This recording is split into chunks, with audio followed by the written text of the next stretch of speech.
torture machines have been among man's darkest secrets for thousands of years. Macabre devices designed to crush, stretch, burn, and inflict maximum pain.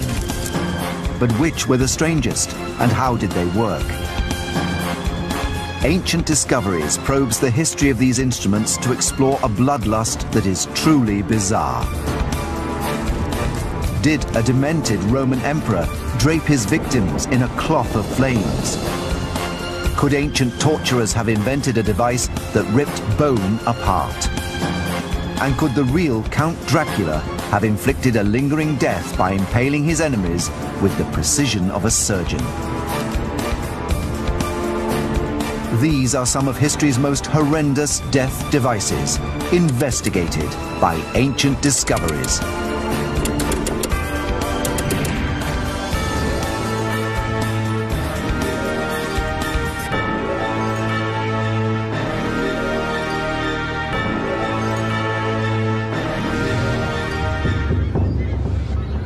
Historical documents contain descriptions of injuries, mutilations, and deaths caused by torture machines.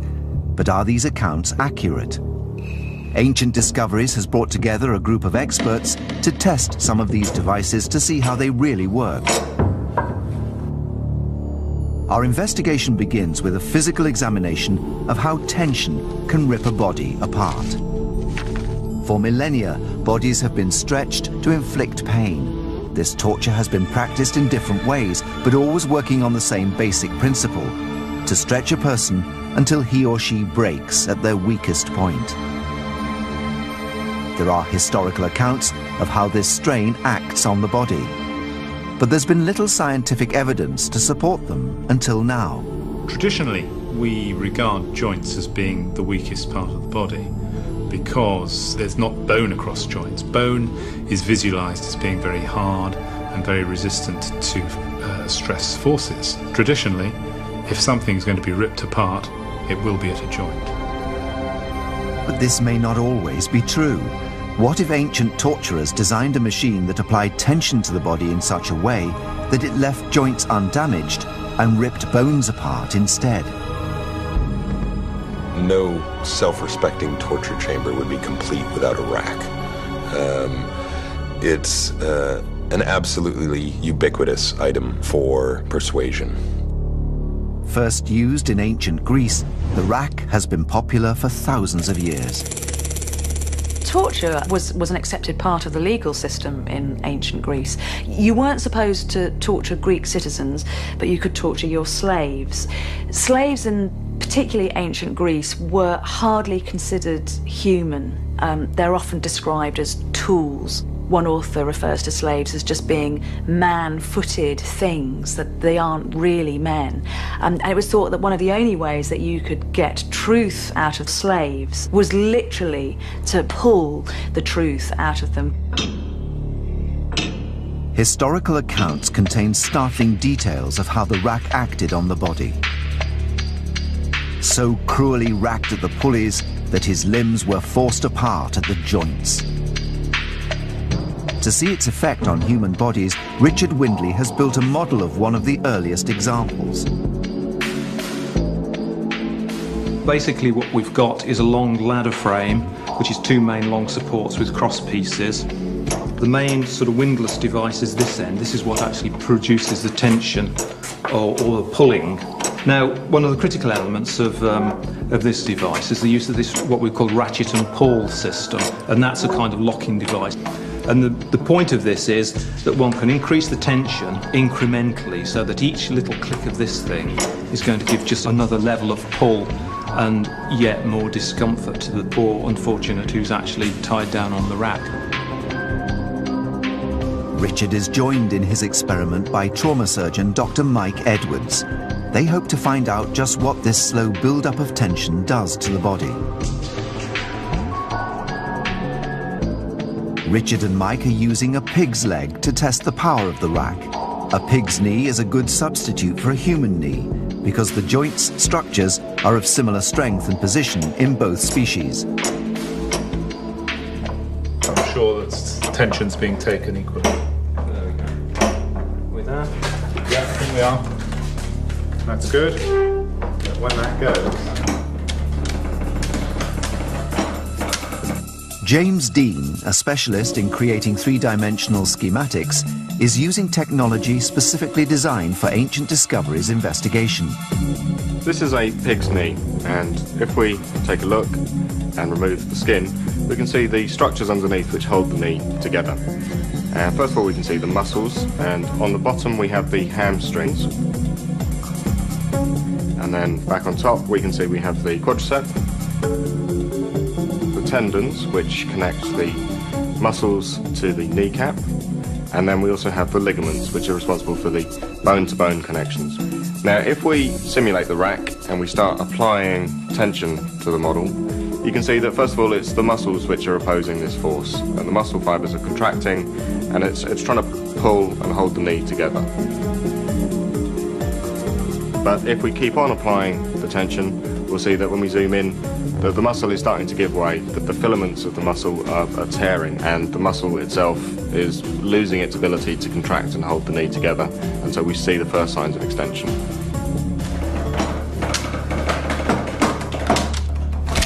Hold up. We've got movement here. Got some creaking. We've got some creaking. Well, I think one of the tendons has gone just here on the back of the knee joint. Yes, I thought I felt something crack. No, you did. Something definitely went there. I don't think there's going to be much further to go before it starts coming apart. I think probably we're finding that there's certainly some stretch inside the knee now. I'd just crank it up and let's keep going. So we've just seen that by continuing to apply tension to the knee, we have actually managed to rip the patella tendon out of its connection with the bone, and this has left the kneecap floating free. So if we zoom in and take a look, it's the Sharpie's fibres at the end of the tendon, which we can see here, which anchor the tendon into the bone, which have actually been ripped clean out of the bone. Now this area has got lots of blood vessels, it's got lots of nerve endings, so this injury is going to be very painful and very bloody. And if we go back to the wider scale, we can see that the only thing that hasn't been injured by the tension in the knee so far has been the elastic components, which are the ligaments. So whilst they've been stretched, they haven't been injured. Okay, slowly now. I can see it stretching, it's going. Yes, it's going. Hear that? Yes, it's gone. It's gone very easy now. That's it, it's gone. It's gone. We can see the two halves. Oh, well that's interesting. This isn't what I expected at all. I thought the ligaments were going to go. But look what's happened. It's fractured. Is that the actual bone? The bone has fractured. You've pulled apart the bone. Good gracious. The joint itself is still articulating. Is still articulating. But what you've done is you've pulled the bone off. Actually broken the bone. You've broken the bone with the traction. The rack has pulled apart the bone and left the ligaments of the knee intact. This contradicts both the ancient accounts and modern expectations, because bone is believed to be a stronger material than ligament. But what if this is not true in all cases? Could it be the rack's incremental build-up of tension that accounts for this surprising result? As we continue to apply tension, we can see that finally it's the bone itself which is pulled apart. And we can see that the growth plate, which is the area of the bone where new tissue forms, is the weakest part of the bone, and this is where the bone has actually ripped into two pieces. Because of the way in which the rack slowly increases tension, we can see that the elastic components, which are the ligaments, whilst they've been extended, they have survived effectively uninjured. The inelastic components in the joint, which are the tendon and the bone, have been ripped apart. This new insight into one of history's most common torture devices can be explained. Because ligaments are more elastic than bones, the gradual increase in tension stretches the ligaments but breaks the bones. If the rack had pulled suddenly, however, the ligaments would have snapped and the bone remained intact. Well, that was really interesting. It didn't go quite like I thought it would. I had expected the ligaments to go, but what we had was a fracture. So I think we've actually discovered something today. And when we thought before that we'd have just a ligament rupture, now we know that if we put somebody on a rack, then probably they're going to get fractures. To pull a bone apart with such apparent ease, that really changes my view on how the rack acts on the body. Meanwhile, in ancient Rome, an emperor devised a torture to entertain the crowds at the Colosseum. It was called the tunica molesta, and it turned the victim into a living fireball.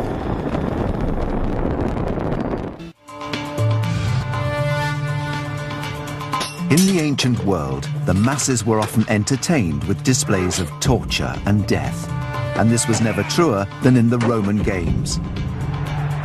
These huge spectator events were put on in amphitheatres across the entire Roman Empire. We hear all kinds of accounts of very, very, very gruesome, very showy forms of torture being developed so that somebody can die an excruciating death in front of your eyes. One man who particularly enjoyed these ingenious new torments was the Emperor Nero. Among the Roman emperors, Nero stands out as kind of infamous for his use of torture and public spectacles. He made them elaborate festivals of pain. Nero is remembered for one of the most spectacularly cruel tortures ever seen in the amphitheatres of Rome, a torture that turned a man into a human torch. An account written by the 1st century poet Lucilius describes a torture designed at the request of Emperor Nero. It was called the tunica molesta. The tunica molesta is a particularly unpleasant reenactment of the mythological death of Hercules. Hercules was tricked in myth into putting on a poisoned tunic. The poison burnt his flesh to the bone. The pain was so unbearable that Hercules set himself on fire. The Romans kind of act this out in the amphitheatre, in which condemned criminals are forced to put on a tunic impregnated with inflammable material, and then it's set fire to. How was this torture designed to maximize the spectacle for the audience?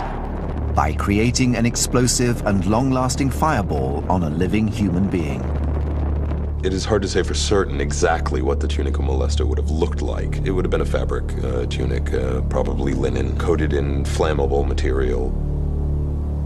Pyrotechnic expert Scott McIntyre is investigating the flammable material that Nero might have used for the perfect human fireball. We're going to attempt to try and maximise the visual impact of having a burning garment. We could try out different materials to try and maximise that effect, get the flames as large as possible, to really try and just get as impressive a spectacle as possible. He will need to create fire on a linen tunic that ignites explosively with plenty of flames. The most easily ignited substance available was naphtha. It would have been around in Roman times.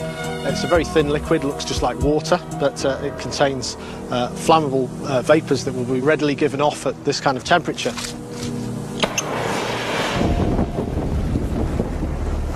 Now that did ignite, possibly a little bit too quick because it's all gone.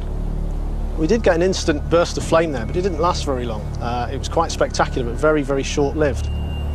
There is an historic document, however, Fox's Book of Martyrs, that suggests how large, rapid flames and a long-lasting burn may have been achieved. He had some dressed in shirts made stiff with wax and set on fire in his gardens. Nero's technicians could have used a wax or paste. By thickening a flammable liquid into a paste, they would have been able to apply more of the fuel to the linen, resulting in a longer-lasting burn. I have a thickening agent here, which hopefully mixed with the naphtha will allow us to bulk it up so we can actually get a large body of fuel on the garment, and then hopefully we can extend that burning time and still harness the same properties that we have, the instant ignition, big yellow flames. Straight away, you can see it's sticking very, very well.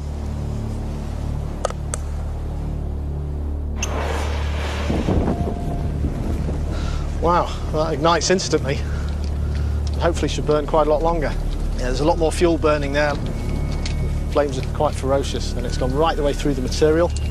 Probably would have gone right through to the skin. It's 3-4 times the length of the previous burn, and it's still plenty of fuel. You can still see it on there. Once you cover somebody in that gel, there's no escaping it. It sticks to things and it burns, and they're just going to be one mobile fireball. Scott has designed the perfect tunica molesta. But how would it work on its victim? And just how spectacular would it be? To find out, Scott is going to test his design on a real person, stuntman Steve Trulia. I think the most distressing thing about doing a full body burn as a stunt performer is the fear wells up from inside you. It's a primeval fear. You feel as though you want to panic, scream, shout, run about, and part of our skill is to try and control that. Steve is preparing for his full body burn. He's wearing 5 layers of fire-resistant clothing, but no material is completely fireproof.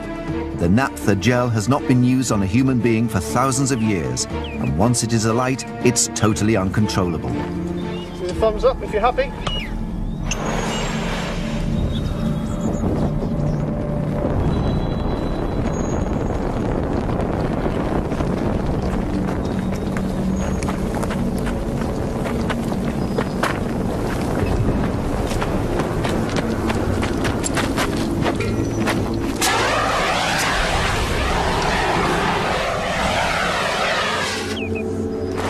Steve, you're out.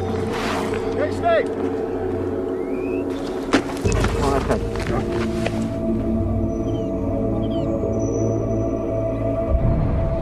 Thank you very much. Whoa! How's that feel? Yeah, amazing. You can feel the panic welling up inside, the flames in front of my face. I can't imagine what that must be like for somebody that's really been burned. It doesn't bear thinking about someone being in just a tunic. I think wanting to get the flames out of your face is the most important thing there. That's the primeval urge. I think anyone being burnt with a tunica molester will have been running, I would think, almost anything to get your face out of those flames. On that burn, the flames went so high, so quickly, it surprised me. It's a sudden, full-size fireball. There's no build-up, it's just wallop, taking everybody by surprise. The test proves that it is possible to create a large fireball that will last for up to a minute. An agonizing spectacle. That felt different from most of the stunt burns that I do, because I've been really aware since this job came in that this was really done to people, and I was aware of that throughout the whole tunica molester process. So it felt different. It was more poignant in a way, and it's made me quite pensive and thoughtful about the whole process.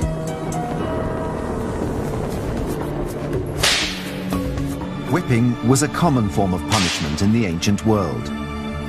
The whip is and always has been a very, very effective device for causing pain for either punishment or for torture. The very simplicity of it is one of its great attributes.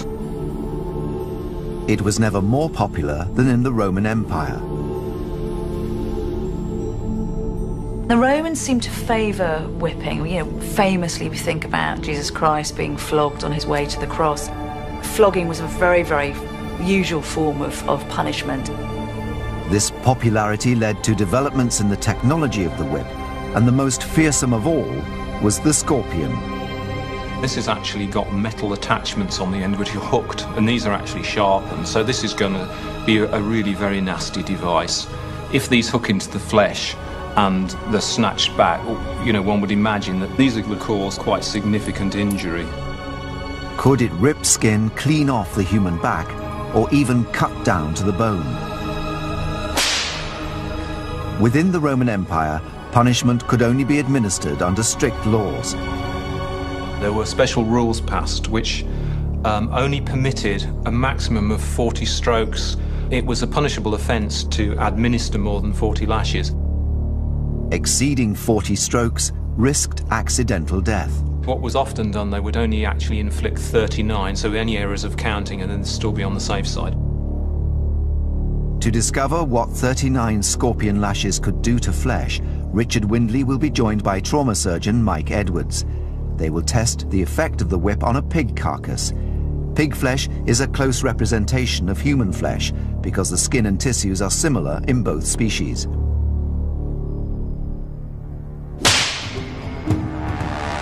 Richard administers 39 lashes of the scorpion. The pig's flesh will not show bruising or bleeding because it's not living tissue, but it will reveal the physical effects of the tearing. Right, well, we can see here that there are lots of little, about 1 centimetre lacerations, and here you can see this is quite a deep laceration. Yes. You can see from the structure of this hook here what the effect would have been as this thing had engaged. It would have stuck in the tissues, and then as you pulled it out, would have ripped. If this were a living being, presumably this would be covered in blood by now. Oh yes, each one of these little cuts you can see here would undoubtedly be bleeding. This would be red raw. But the law restricting the flogging to 39 lashes did not apply to everyone. Those condemned to crucifixion could be whipped until close to death. So what would happen if the scorpion was used for more than 39 lashes? You probably would have started tugging the skin off.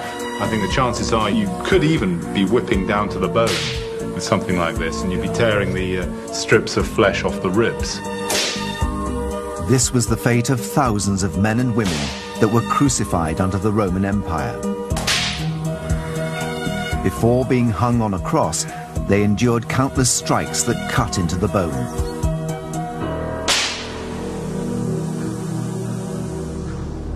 Another form of cruel punishment was used centuries later in medieval Europe, when the penalty, it was believed, should fit the crime. If the sin had been lying or blasphemy, the appropriate sentence was the pear of anguish. The pear is an insult, it's an assault on the human body. Our mouths are used in breathing, in eating, in communication, and the pear violates all of those. It was a device forged from iron, and it consisted of 4 petals secured around a central thread. Closed, it resembled a pear in size and shape, but as the handle was twisted, the petals slowly opened. It expanded outwards, extending its width 3-fold. A number of them still exist, but there are no surviving accounts of what this implement actually did to the human body. Ancient discoveries will investigate not only whether the pear could rip the mouth apart, but also whether the terror and injury it inflicted could lead to cardiac arrest. Forensic dentist Dr. Catherine Adams will analyze the effects of the pear of anguish on the mouth. The torture is, in many respects, the sheer horror of what this is going to do. Something is going to be inserted against your will into your mouth. The first obstacle to the torturer is going to be the teeth. The sheer weight of this is likely to actually fracture some of the teeth. The teeth are supplied by a massive number of nerve receptors, so the damage would cause immense pain. Once the pear is in, the idea was then to actually open it up so that the leaves would be expanding the jaw. They would be resting on the inner surfaces of the teeth and pushing those further and further apart. Eventually, the teeth would be forced from their sockets. If you've ever had a tooth extracted in the dentist, you know that the nerves will have been anaesthetized, but imagine having that without an anesthetic. As the pear expands, what will happen is that the jaw will actually dislocate. Compounding this, there will be swelling at the back of the mouth, and it is possible that the airway could start to close over. The obstruction in the mouth, the shock and the constriction of the windpipe would make breathing more and more difficult. This would lead to hypoxia, a reduced level of oxygen in the blood. Hypoxia is going to have significant effects on the rest of the body. The major organs will be starved of oxygen, in particular the brain, and eventually what that will do after a couple of minutes is that it's going to cause cardiac arrest. During this medieval period, the Inquisition sentenced thousands to be burnt at the stake. But did these victims actually die from burning, or was death caused by inhaling the flame itself?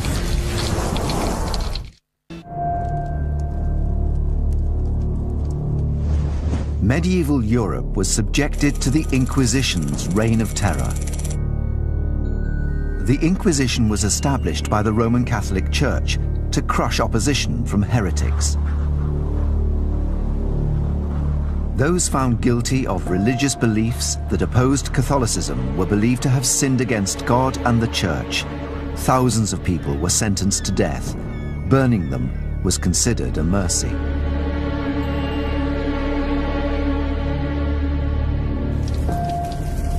It was believed that through the fires, a kind of taste of the fires of hell, there was the smallest chance that the victim might actually be able to receive redemption and salvation. It was the authorities trying to give them a chance at an eternal afterlife in heaven rather than consigned to the eternal flames of hell. Many historical texts still exist that describe the final moments of these victims. But there remains a fundamental mystery. How did fire actually kill people on the stake? Did they slowly burn to death, or did they die by inhaling the flame itself? In 1555, the Reverend John Hooper, Bishop of Gloucester, was burnt at the stake for refusing to convert from the Church of England to Catholicism. It was said that he slowly burnt to death while remaining conscious, and prayed even as his face blackened from the flames. An eyewitness account provides clues as to how he died. But even when his face was completely black with the flames and his tongue swelled, yet his lips went till they were sunk to the gums, and he knocked his breast with his hands, this holy martyr was more than 3/4 of an hour consuming. But can a human body actually remain alive for 45 minutes in such a situation? It takes less time for him to die, but probably the time for the whole body to be consumed would be around 45 minutes. I think it's more likely that his lips appeared to be moving because the heat was causing the skin to retract, and the lips moved as they became more burnt. When people burn, their joints contract, and I would envisage that him beating his breast would be his elbows contracting and his hands striking his chest. The observation was correct, but they've been interpreted in a way that wasn't quite appropriate. Mick Flanagan, the senior fire investigator of the South Wales Fire Service, is investigating this punishment to determine the exact cause of death. Fire can attack you in two ways, by burning and by flame inhalation. Heat can be so great that it causes charring to the outer layers of the skin, until eventually it goes beyond the live skin to the internal organs. A second way is, if you inhale flame, the flames will then scorch and burn the air passages, and the air passages will then swell and close up, thereby stopping you from breathing. Mick has erected 3 types of stake most commonly used in the executions. One has timbers to head height, another is surrounded by a ring of firewood, and the third has wood around its base. This is the type of stake that the Reverend John Hooper is believed to have died on. To determine cause of death, Mick will monitor the height of the flames and the temperature on each stake. If the temperature exceeds 60 degrees centigrade or 140 degrees Fahrenheit for more than 15 minutes, he will know that the victim died from burning. If the flames reach head height on the stake before this, the victim would have died from inhaling the flames. Almost immediately, there is a reading from one of the stakes. Because of the angle of the timbers on stake 1, the flames have shot straight up to the level of where we've placed our sensors on the stake. They would be engulfed in flame really, really quickly, and that means they will have inhaled flame, and in inhaling the flames, that will quickly have brought about their death. If someone were to inhale flames, then what would be damaged would be the lining of the respiratory tree. If the throat is damaged by increased local heat, then it will swell up, and it can actually stop you taking in air and getting it down to the lungs. The victim would die of suffocation, and if the flame reached even further into the lungs, it will also cause an inflammatory response, and fluid will accumulate in the lungs, and effectively you can drown in your own secretions. So the person on the stake with the timbers to head height would be dead within 2 minutes. But what about the type of stake John Hooper was tied to? Whoever was tied to that stake would now begin feeling the absolute agony of the skin coming away from their lower legs, working its way up their thighs and the lower parts of their body. Their injuries will get progressively more serious the longer this exposure lasts. Burns are rated from 1st to 3rd degree. A 1st degree burn involves literally just heating of the epidermis, and all you see is redness of the skin. A 2nd degree burn is one stage of pain more, because there you see the epidermal layer, or the most superficial layer, stripped from underneath and blisters forming. And those blisters can be acutely painful because of the stretching of the overlying skin by the blister. The 3rd degree burn is a full thickness burn, so it involves not only the epidermal layer, but it also involves the dermal layer. Past this point, the skin is dead and the fat, muscle and organs underneath are being destroyed. The victim is still alive and conscious, whilst their lower body is being burnt away. This suffering lasts only a few more minutes until the flames reach the face. They will have inhaled flame, and the same as with stake number 1, they're going to have burns to the inside of the windpipe, which is quickly going to bring about their death. So after 5 minutes, 2 of the victims would have died from inhaling flame. It takes another 10 minutes for the person in the ring of fire to die due to 3rd degree burns to the whole of the body. The temperature at that fire has been about 140 Fahrenheit for a number of minutes now, and the person there would have been suffering massive burns to the whole of the body because the fire is all around them. The flames hasn't actually touched them, but it's the intense heat from the fire that would have brought about huge burns. After 15 minutes, all of the victims would have died, but the causes of death varied. We know that in stakes 1 and 2, the fire would attack the people tied to that stake by flame inhalation, whereas on a 3rd stake, it's the radiated heat that would have caused the death. So modern analysis has shown what really caused people to die on the stake. This discovery can shed new light on the death of the Reverend John Hooper. Historical documents depict him burning on a stake, surrounded at its base with firewood.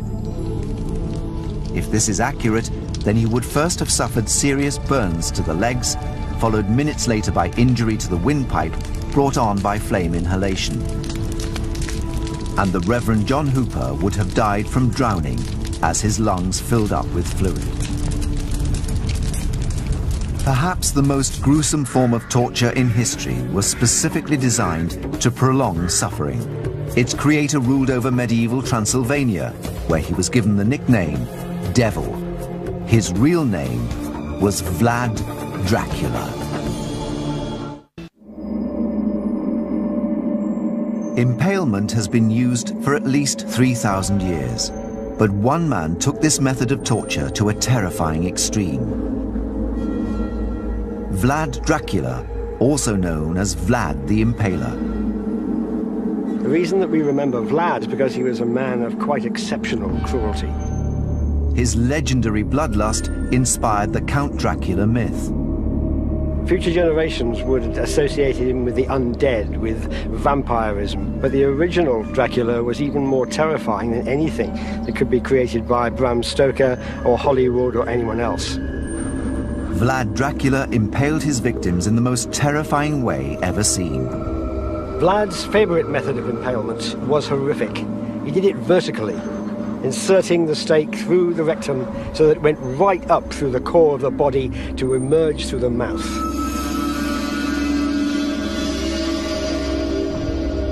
What is most horrific is the fact that it took so long for people to die. That the stake was arranged just so through the body so that death would not come quickly. It is torture for its own sake. Historical accounts describe victims surviving fully impaled for hours or even days. Experts have dismissed these stories as folklore. But can modern science show that it's actually possible to impale a human body through its very core in such a precise way that the victim could survive for up to 2 days?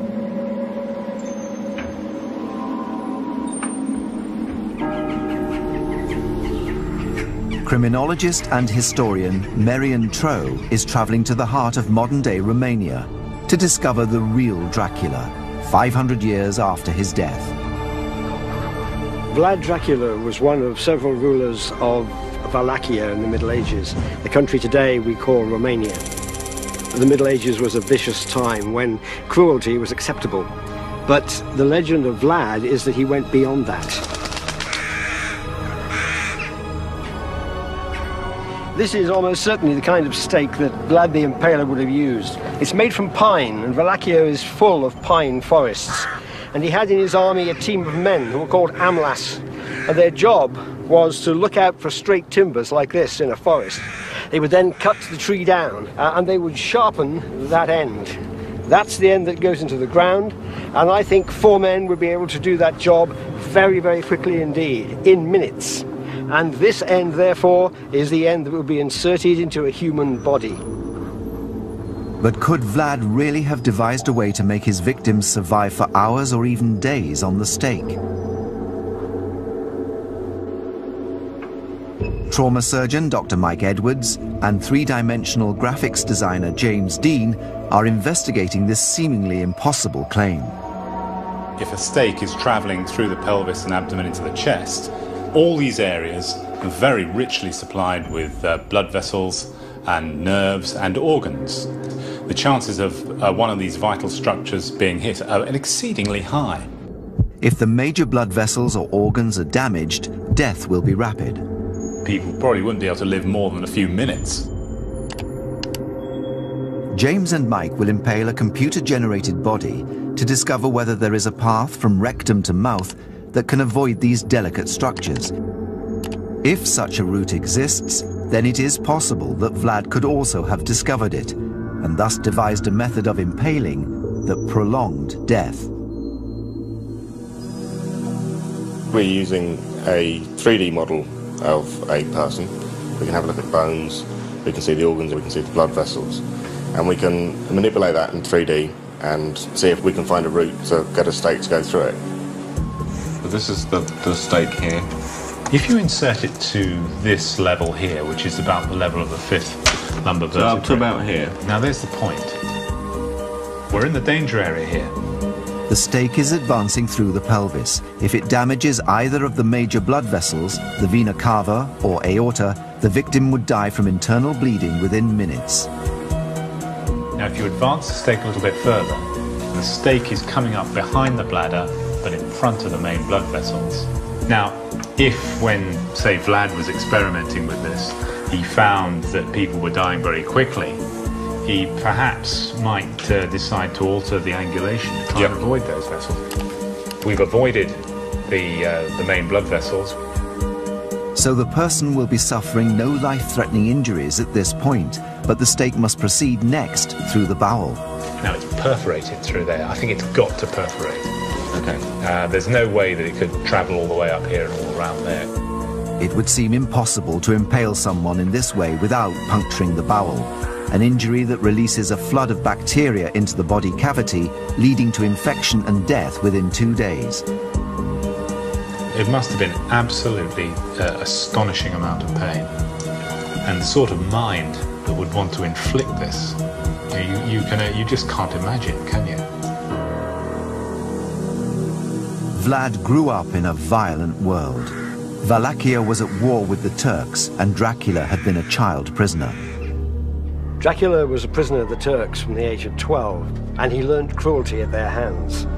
Because of the way of life at the Turkish court, he may well have been sexually assaulted.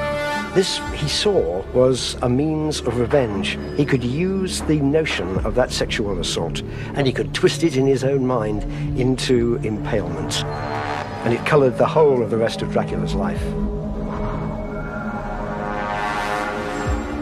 The victim has been skewered through half of his body, but amazingly would still be alive. He can breathe, and blood still pumps around the body, the two systems vital to sustain life. Now Mike and James must navigate past the heart and lungs. If this stake went a little bit backwards and through the heart, then death would be within minutes, very quickly. I think we need to maximize this space between the heart and the back of the sternum, because then that will allow our stake to travel up and push the heart backwards rather than perforate it. The sternum, or breastbone, would deflect the stake back into the body. Scraping up the inside of the sternum, we haven't perforated the lungs, and Although obviously it must be presenting problems with breathing, I would say breathing would be very difficult and very laboured. Let's just advance the stake, shall we? And let's see how much it impinges the windpipe. It's my impression that probably they would be feeling, if they were still alive, they would be feeling this coming through, and the natural reaction would be to pull the head backwards to allow this thing to come up. Now it's going on up and up and up, and let's put it right the way through now. In order to survive, the airway must be clear. Yep. And I think, at this point where it's coming through the neck, that is not compatible with life, because you no longer have an airway. At first inspection, it seems impossible to impale someone and keep them alive for days. Death would occur due to suffocation. But James has an idea. Thinking about it, it could be, the taper on it could be much longer, in which case the bit that's coming through the neck and mouth could actually be quite a lot thinner. If the taper on the end of the stake was narrower, it would not block the victim's windpipe and prevent breathing. If this is possible, the ancient accounts might actually be correct. While James and Mike continue to investigate, Merian is at the scene of Vlad's most gruesome victory. This was in 1462, when Vlad led Wallachia in a war against the Turks. His army was only a third of the size of that of the Turks. They were well-trained, well-disciplined, well-organized, and Vlad's army was none of those things. All he has left is shock tactics. And here, in a field, he impaled, according to some accounts, up to 20,000 people. Some of them would have been captured Turks, but most of them were his own people. They were men, they were women, they were children. When the Turks saw that, they stopped in their tracks. Mehmed II, their leader, was astonished and appalled. According to some accounts, he turned his horse around and rode back, and his army followed. The field of the impaled has got to be the most dramatic and dynamic use of torture for intimidation the world has ever seen. Vlad was responsible for this terrible massacre. But could this horror have been made even worse? Could Vlad have acted to keep those 20,000 people alive on the stakes? When the stake came through the mouth, it was too wide and would have suffocated the victim within a few minutes. James is thinning the taper on the stake in an attempt to open the airway and therefore slow death. We can see straight away there that the airway is not compromised that much. They're potentially still alive. So this is potentially how Vlad did it, I think. I think we might have made a discovery here. I think it's entirely possible that he might have been able to. I think so. When you present it this way, you can see it as a clear passageway, can't you? From the rectum right the way through to the top of the neck. So I think we have to take those contemporary texts fairly seriously now. Yeah, I would agree. Vlad put thousands of people to death by impaling them. With this number of executions, it's easy to imagine how he might have experimented with different stake shapes and sizes and different methods to finally develop the most drawn-out and agonizing procedure possible. I was initially unsure as to whether this could have been done. Even when I saw it on 3D reconstruction, I could hardly believe it, but now I think I believe it. Amazingly, the myths surrounding Vlad's extraordinary cruelty could be true. The thousands of men, women and children that Dracula killed could have taken up to 2 days to die while fully impaled on a stake.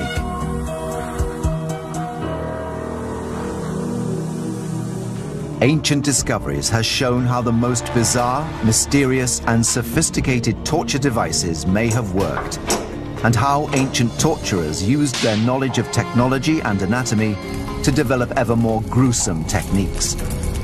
When the darkest side of human imagination combined with the power of man's ingenuity, the result was a surprisingly sophisticated ancient torture technology.